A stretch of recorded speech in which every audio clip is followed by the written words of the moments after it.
Hello everyone, I'm meteorologist Charlie Neese. It is Sunday, the 29th of June, 2025, and welcome to Hotspot Weather, where we take a look at some of the weather hotspots coming up across the country for the next few days.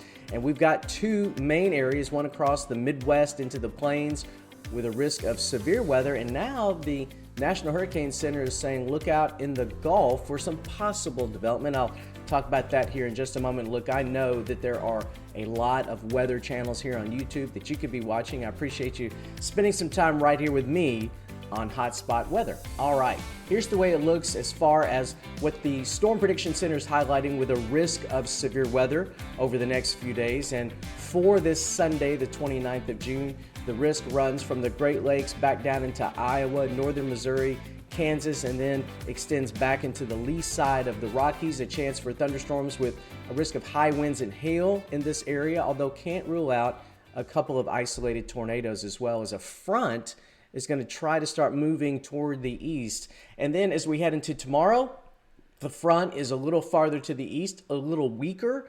So we see a level 1 out of 5 risk, a marginal risk of severe weather running from the Atlantic coast, from Virginia back into Pennsylvania, extending through the Ohio Valley, and then up toward the Great Lakes. And then on Tuesday, on day 3, it's along the East Coast from Virginia into North Carolina, and then all the way up into parts of New England from Massachusetts, New Hampshire, and Vermont.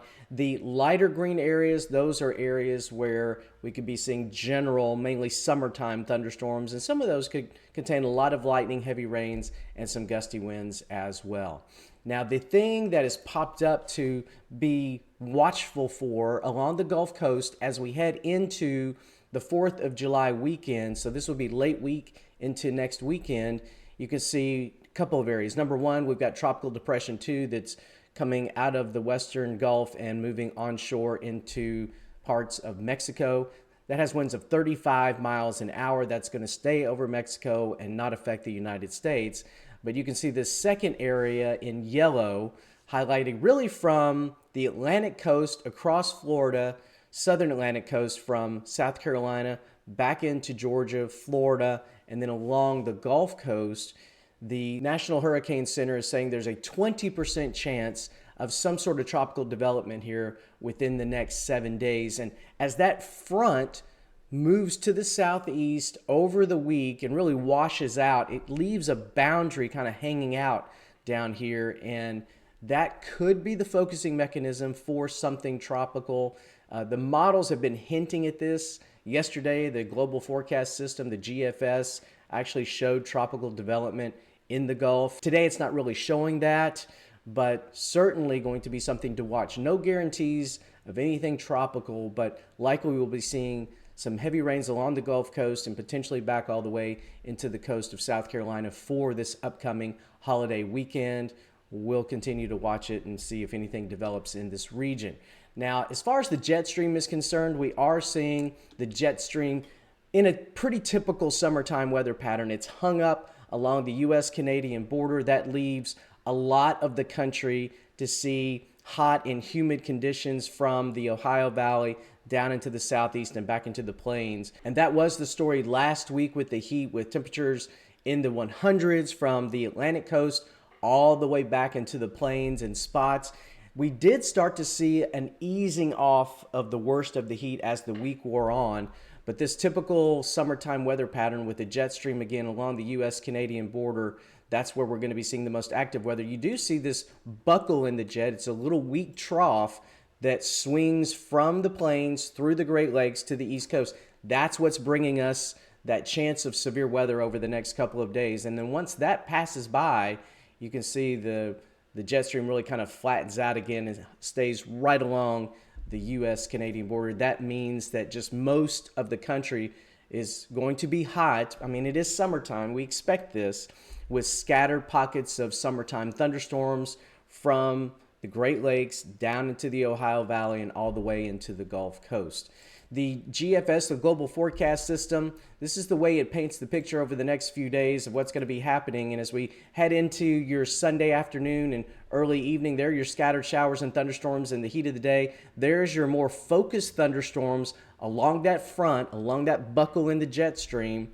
and that swings off toward the east as we go through the next couple of days. As we head into your Monday, it's laying across the Great Lakes back into Missouri. South of it, still humid and hot with pockets of showers and thunderstorms, including along the Gulf Coast. And then as we work into Tuesday, that front swings a little farther east yet. So from the northeast back into East Tennessee, down into the Gulf, we start to see more in the way of thunderstorms. Now we will see a little bit of a break in the worst of the heat and some of the thunderstorm activity behind that front, and that would be from the Great Lakes into Iowa, the Missouri area, also back up into Minnesota, North Dakota, South Dakota. As we head into Tuesday and Wednesday, a little bit of a break from the rain that we've been seeing behind that front as temporarily drier air swings in, but it is temporary as more thunderstorms will be developing as we head into Thursday back into parts of the Great Lakes and in the Midwest. Here you see more thunderstorms Wednesday evening into Thursday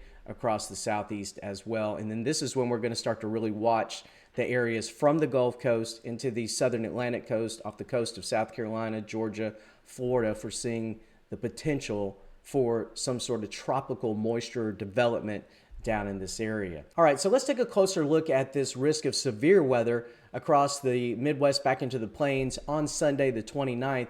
We actually have a few thunderstorms rumbling through parts of Missouri during the first part of your day on Sunday. Could see a few locally severe thunderstorms with this, then a little bit of a break. And then as we head into the evening and nighttime hours, bigger thunderstorms redeveloping Sunday night into Monday morning across this region as that front sinks down to the south and east and has that extra punch of jet stream energy pushing across this region as well. This is at 2 o'clock in the morning on Monday the 30th, so this is overnight Sunday into Monday. Big thunderstorms from Kansas City, southwest of Des Moines, back into parts of central Kansas, and also into southeastern Nebraska. Any of these thunderstorms could contain gusty winds and hail, and again, can't rule out an isolated tornado. And then by the time we get into the morning hours on Monday, it starts to weaken a little bit, but then refires on Monday across parts of Missouri, all the way back into Oklahoma. Tulsa could be seeing some thunderstorms, and then these would be approaching Little Rock as we go through the day on Monday. And we will see the chance of severe weather shift off toward the east. And so let's take a look at that area. And those storms will be swinging off toward the east Monday night into Tuesday. And you can see right along that frontal boundary from Illinois back into Missouri Monday night. And then it pushes off toward the south and east as the day wears on Tuesday, with that risk of severe weather shifting a little farther to the east. And what about the temperatures? Well, we saw the extreme heat across much of the country as we went through last week. Then we started to see the heat break just a little bit as we headed into this weekend.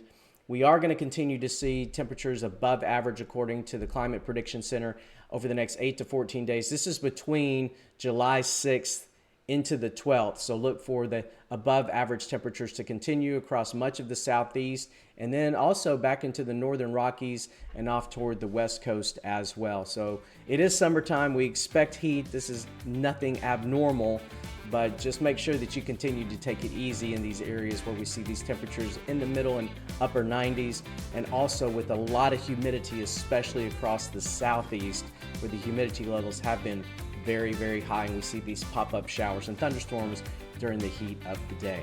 And if you would like help formulating your severe weather safety plan for your family, check out this video, and always on my YouTube shorts, I have fascinating facts and figures about tornadoes and tornado safety. Until I see you again, stay safe.